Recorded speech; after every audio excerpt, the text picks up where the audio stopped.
Avis vascular centre మన దేశంలోనే the best varicose vein hospital.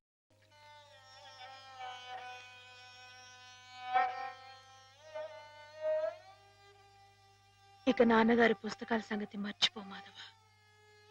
ఈ ఇల్లు నిలబెట్టాలనుకున్నావు, అందుకు నువ్వు కష్టపడింది నష్టపోయింది చాలు. ఆ రుణం మేము తీర్చుకున్న తర్వాత ఆ పుస్తకాలు అప్పుడే అచ్చు వేయించచ్చు. మీరు రుణం తీర్చుకుంటారా అమ్మాయి గారు? అయితే ఆ డబ్బు నేను అప్పుగా ఇచ్చానండి.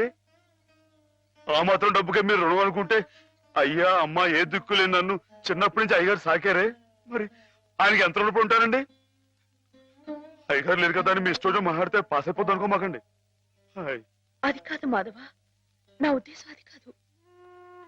పుస్తకాలు అప్పు చెప్పేటప్పుడు అయ్యగారు నన్ను రామయ్య అన్నారు, కృష్ణయ్య అని పిలిచారు, కృష్ణదేవరాయలు అన్నారు.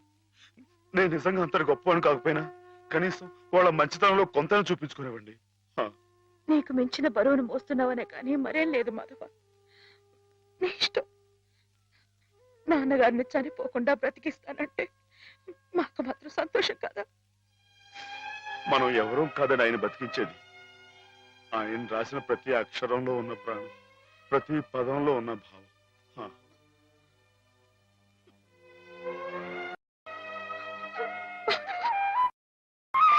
అమ్మాయి గారు, అమ్మాయి గారు ఊరుకోండి, అమ్మాయి గారు ఊరుకోండి.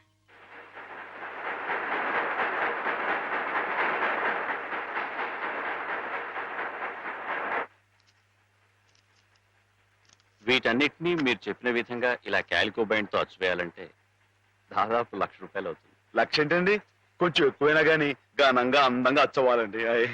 మరైతే బజానా అండి. ఇదిగోండి ఈ డబ్బు ఉంచండి, లెక్కెట్టుకోండి.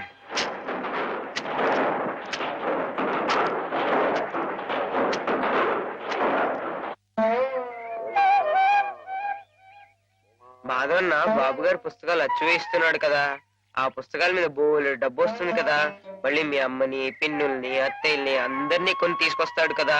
అప్పుడు దొడ్డంతా పశువులతో, ఇల్లంతా పాడితో మళ్ళీ పాత రోజులు వచ్చేస్తాయి కదా స్వామి. అనుకున్న టైంలో అనుకున్నట్టుగా అచ్చేసి ఇచ్చేశారు. చాలా సంతోషంగా ఉందండి. ఇవి ఇంత త్వరగా ప్రింట్ అవటానికి కారణం మీరు, మీ పట్టుదల. ఇవిగోండి మీ పుస్తకాలు. అందంగా అచ్చయ్యాయా? చాలా బాగున్నాయండి. మా బాబు గారే పట్టుబట్టలు కట్టుకుని ముస్తాబాయి వచ్చినట్లుగా ఉన్నాయండి. ఏంటయ్యా ఈ అడావుడి? అయ్యగారు రాసిన పుస్తకాలు.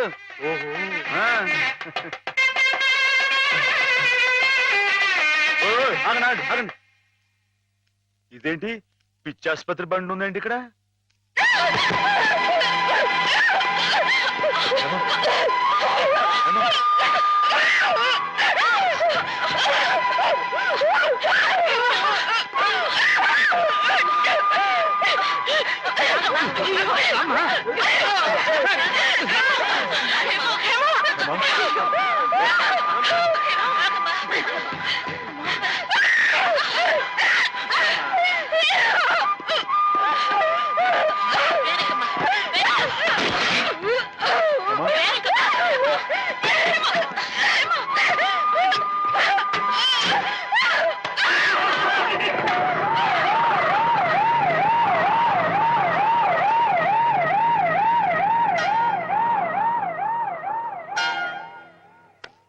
బంగారం లాంటి పిల్ల, ఇదేం కర్మో.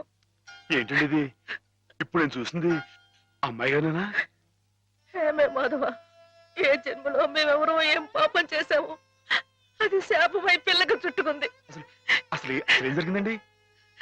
లలితకి 15 రోజుల ముందుగానే పురుడు వచ్చిందని తెలిసి నేను హేమ లలిత ఇంటికి వెళ్ళాం. రక్తం బాగా పోయి నీరసంగా ఉంది పిల్ల. 4 రోజుల్లో కాస్త తెరిపిగా అనిపించింది. ఇక్కడ ఈయన భోజనానికి ఇబ్బంది అవుతుందని హేమని 4 రోజులు ఉండమని చెప్పి నేను వచ్చేసాను. అదే మాధవ నేను చేసిన మహాపరాధం.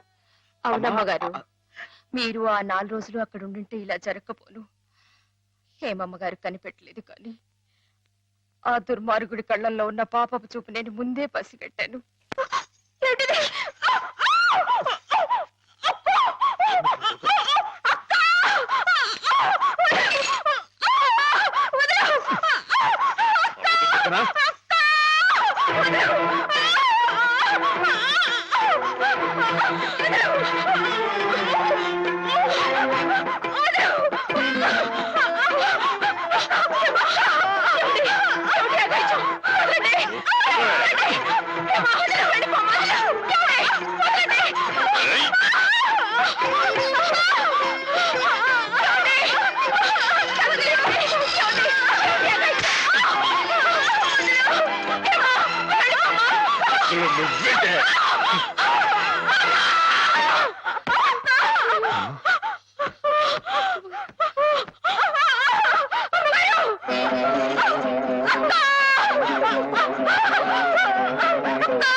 అమ్మగారిని చంపేశాడని పోలీసుల ముందు మొరపెట్టుకున్నాను. వాడు విసిరేసిన డబ్బులు పోలీసుల చెవుల్ని మూసేసింది. నా గోడు ఎవ్వరూ పట్టించుకోలేదు.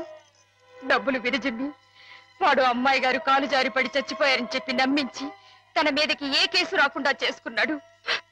ఆ రోజు నుంచి చిన్నమ్మాయి గారు ఇదిగో మీరు చూస్తున్నారే ఇలా అయిపోయారు. ఏ మగాడి దగ్గరికి వచ్చినా మీద పడడం, కొట్టడం, రక్కడం.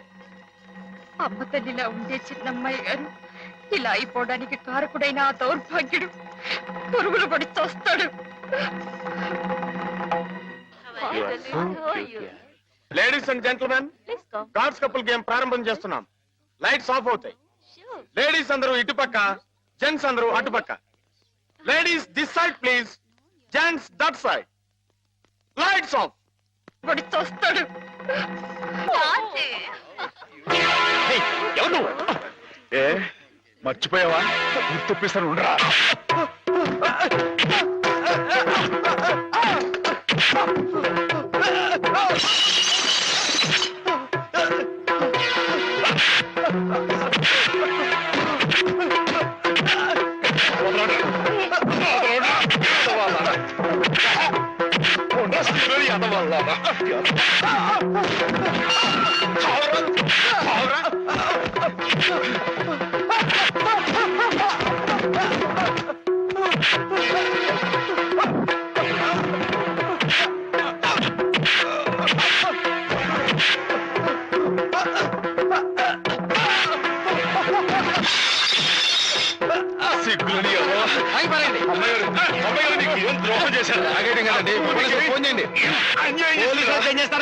ఇది పోలీస్ కేసు కాదు, మెంటల్ కేసు. పిచ్చి. ఇందాక నేను వచ్చేటప్పుడు కూడా డిప్ప మీద ఒకటి కొట్టాడు. సరస్వతి, ఏంటి అలా పిచ్చి మొహం వేసుకొని చూస్తావు? నువ్వు మెంటల్ హాస్పిటల్లోనే పనిచేసేది. ఇది పిచ్చి కాదంటావా? ఇందాక నేను అటు వెళ్తుంటే నన్ను కూడా జుట్టు పట్టుకుని లాగాడు. అదిగో అదిగో ఆ పిచ్చి కళ్ళు తిప్పడం చూసారా? అమ్మో, ఏం చేస్తాడేమో. జాగ్రత్త నాయనా. అయ్యో అయ్యో అయ్య బాబోయ్, అయ్య బాబోయ్, అయ్య బాబోయ్, అయ్యో ఇంకోటి చూస్తున్నాడు. అమ్మో అమ్మో, అయ్యో తప్పండి తప్పండి. అయ్య బాబోయ్.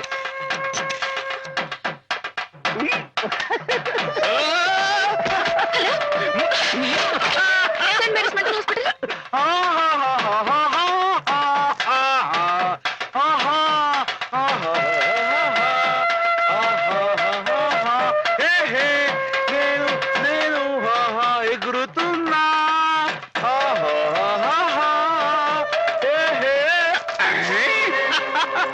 Right right.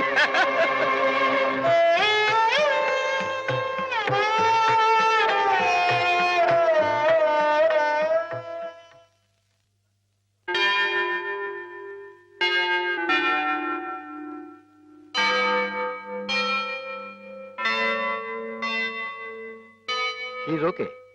ఒకవేళ వైల్డ్ గా ప్రవర్తిస్తే ఇందాక ఇచ్చిన ఇంజక్షన్ మరో డోస్ ఇవ్వండి. అలాగే సార్. ఆఫ్టర్ 1 అవర్ ఒకసారి చెకప్ చేయండి. Okay sir.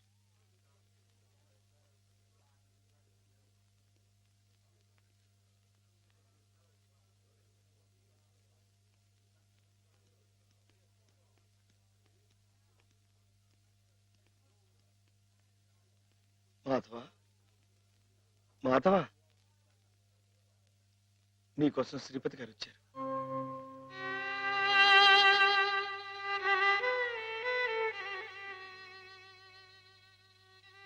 మాధవ, ఏమిటిది?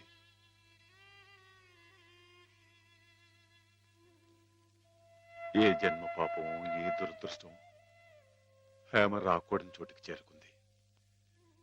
తనకు కాపుగా ఉండాలన్న ఉద్దేశంతో నువ్వు కావాలని నిప్పుల గుండంలోకి దిగుతున్నావా మాధవ? లంకకి చేరటం సీతమ్మ తల్లి దురదృష్టం అని ఆంజనేయుడు చేతులు ముడుచు కూర్చున్నాడా బాబు? కానీ ఆ ఆంజనేయుడు వెనక కొండంత అండగా ఆ కోదండరాముడు ఉన్నాడయ్యా. నాకు మీరు లేరా బాబు?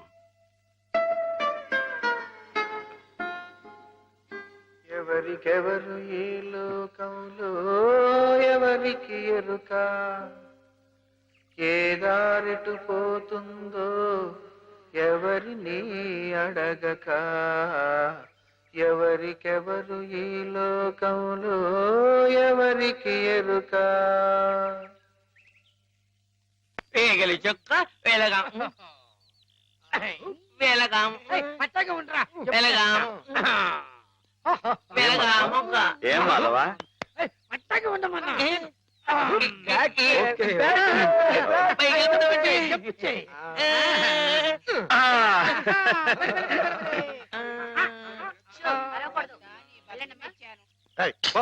నువ్వే పో. ప్రాణాలు చేయక దించరా, మందులు మింగాలి కానీ మందు సీసాలు మింగకూడదు. సరస్వతి, నాకు ఒకసారి అమ్మాయి గారితో మాట్లాడాలని ఉంది, కుదురుతుందా? ఆ మున్న పరిస్థితిలో ఇక్కడికి తీసుకురావడం కుదరదు. ఓ పని చేస్తాను, మీరు ఇక్కడే ఉండండి, నేను వెళ్ళి హేమని తీసుకొస్తాను. దూరం నుంచి చూద్దరు గాని. ఏం బ్రదర్, ఇప్పటికే మేమిద్దరం కొట్టుకుంటున్నాం, నువ్వు మూడో క్యాండిడేట్ వా? సరస్వతికి బీటేస్తున్నావా? ఎవరి కేసు చూస్తున్నావు? నీకేసే. ఇప్పుడు కాదు, ఇందాక. నీకేసే. ఇందాక నేను పిలవని క్రితం ఎవరి కేసు చూస్తున్నావు? అబ్బో, వార్డు బాయ్స్ కూడా ఇలాంటి పిచ్చి పిచ్చి వేషాలు వేస్తే జనానికి మన ఆసుపత్రి నమ్మకం ఉండదు. మళ్ళీ ఇలాంటి జోకులు వేసావనుకో నీ మొహం చెడకైపోతుంది. మళ్ళీ కుట్టడేంటి? మర్యాద ఇక్కడి నుంచి పాస్ అయిపో. పాస్ అయిపో. పిచ్చివాడు కూడా పెద్ద మనిషిలా మాట్లాడుతున్నాడంటే పిచ్చి వాడికా నాకా?